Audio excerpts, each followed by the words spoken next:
Good morning दोस्तों, नमस्ते, प्रणाम। स्वागत है आप सभी का आप ही के चैनल पर। और मैं अनुपमा एक बार फिर से हाजिर हूँ आप लोगों के लिए एक विशेष जानकारी लेकर। तो दोस्तों, इस वीडियो में हम जानते हैं कि कुछ लोग धन कमाने में समर्थवान होते हैं और कुछ लोग कोशिश करने के बावजूद भी धन नहीं कमा पाते हैं। तो उसका कारण क्या है और धन एक्चुअली है क्या, कहाँ से आता है, ये सारी बातें मैं आप लोगों के साथ इस वीडियो में डीपली जो मैंने रिसर्च किया है वो आपको शेयर करने जा रही हूँ। देखिए दोस्तों, धन जो है हम सभी को यही लगता है कि माता लक्ष्मी है, साक्षात माता लक्ष्मी है, लेकिन धन का संबंध जो है वो लक्ष्मी माता से नहीं, धरती माता के साथ है। भगवान की विष्णु की प्रथम पत्नी जो है वो वसुंधरा है, यानी माता धरती हैं।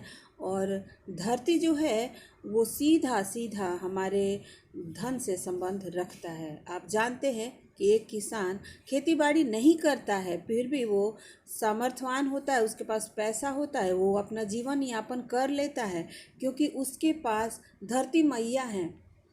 तो दोस्तों, इसके अलावा आपकी कुंडलियों में धन कहाँ है? देखिए, हमारे शरीर में जो प्रथम चक्रा है, जिसे मूलाधार कहते हैं, उसका जो तत्व है वो भी पृथ्वी ही है और पृथ्वी तत्व ही धन है। जो लोग पृथ्वी तत्व के हैं, आप देखेंगे कि वो धन कमाने में समर्थवान है।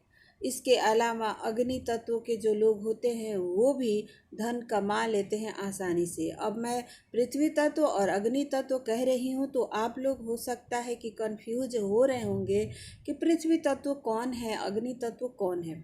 देखिए दोस्तों, राशियों में जो कन्या राशि है, वृषभ राशि है और मकर राशि है, इनका तत्व जो होता है वो पृथ्वी होता है।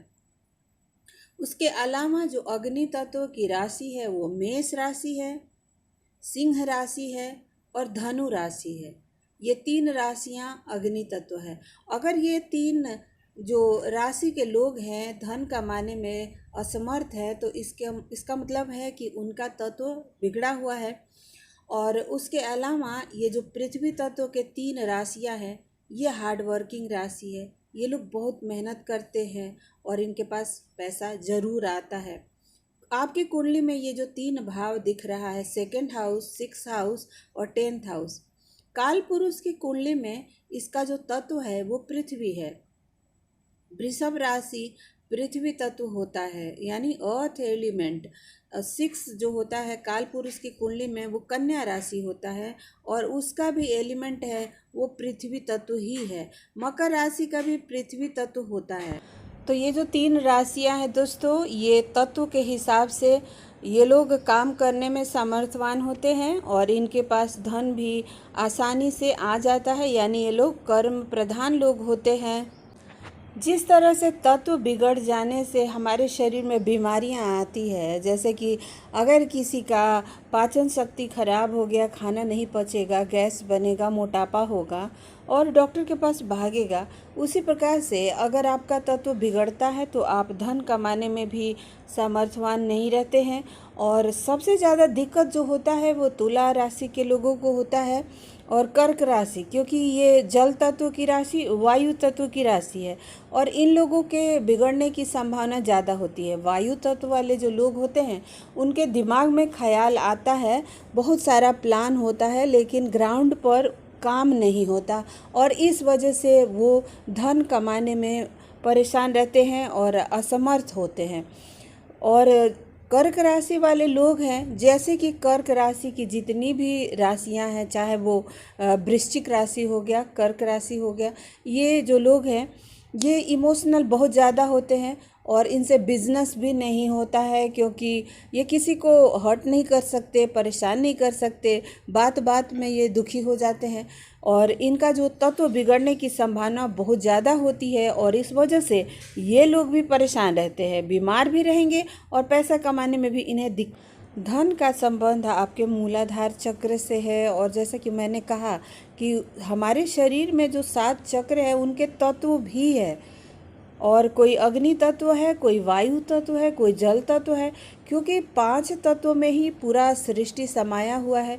अब वो चाहे आपके भीतर हो, बाहर हो, आपके तन से, मन से, धन से, ये तत्व संबंध रखते हैं। और इसीलिए ये बात जान लेना जरूरी है दोस्तों कि आपकी कुंडली में जो 3 भाव है, जिसे हम पृथ्वी तत्व कहते हैं, और जो 3 राशियां हैं, वो धन की राशि है। अब सेकंड हाउस में हम कह रहे हैं कि धन का भाव है, तो जब आप जन्म लेते हो तो आपको एक परिवार मिलता है और कहीं ना कहीं माता पिता का संचित धन भी मिलता है।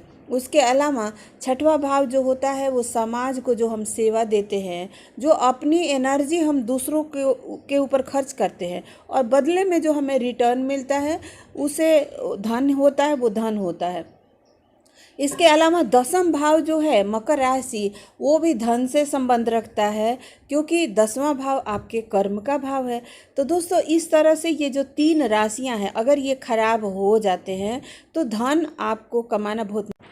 तो अगर आप धन कमाने में असमर्थ हैं और आपको जॉब नहीं मिल रहा है, आप अपने घर में रुपये पैसे की परेशानी देख रहे हैं, तो आप अपने कुंडली के इन 3 भावों को ठीक कीजिए, 2nd हाउस, 6th हाउस और 10th हाउस, और अपने शरीर के जो तत्व है उसे भी ठीक कीजिए और देखिए आपके जीवन में सब कुछ अच्छा होने लगेगा। धन से संबंधित परेशानियाँ समाप्त हो जाएगी। अपने 5 तत्वों को बैलेंस करने के लिए प्रकृति के नज़दीक रहना होता है। और अगर हम योगा, प्राणायाम, ध्यान, मेडिटेशन करते रहें, हम ज़्यादा से ज़्यादा काम करें, यानी अपने पैर का इस्तेमाल करें, हम धरती के ऊपर चलें, तो हमारा तत्व बैलेंस रहता है। ज़्यादा आराम करने वाले लोग ज़्यादा बीमार होते हैं, और जब बीमार होते हैं तो पैसा कहाँ से कमा पाएंगे। तो दोस्तों इस प्रकार से आप देख रहे हैं कि धन आपके तन और आपके कुंडली में भी किस तरह से दिखता है। और उसके अलावा पृथ्वी के जो पालनहार हैं, सृष्टि के जो पालनहार है विष्णु, उनकी पत्नी से भी दिखता है, यानी कि माँ वसुंधरा, माँ धरती जो है वो हमारे लिए धन की देवी हैं। और हम माता लक्ष्मी को खुश करने में लगे रहते हैं और धरती मैया को हम इग्नोर करते हैं, उनके तरफ हमारा ध्यान ही नहीं जाता। लेकिन आप देखेंगे कि साउथ के मंदिरों में भगवान विष्णु के दोनों तरफ दोनों देवियाँ होती हैं, माँ वसुंधरा और माता लक्ष्मी, क्योंकि ये दोनों ही हमारे लिए बहुत ज़्यादा ज़रूरी है। माँ लक्ष्मी तो समुद्र मंथन से निकली थी, लेकिन धरती मैया तो हमेशा हमेशा से हैं। तो इस तरह से दोस्तों आप लोग अपने तत्वों को समझें और अपने कुंडली में ये जो 3 भाव है इन्हें समझें। और अगर आपको लगता है कि आप धन कमाने में असमर्थ हो रहे हैं तो इधर उधर मत भागिए, अपने तत्व को बैलेंस कीजिए और अपने आप लक्ष्मी अट्रैक्ट होने लगेंगी, आपके पास आने लगेंगी। तो आज का वीडियो यही बताना था कि आपके कुंडली में और आपके जीवन में धन किस प्रकार से है। तो अब मैं आपसे लेती हूँ विदा। वीडियो आपको कैसा लगा बताइएगा।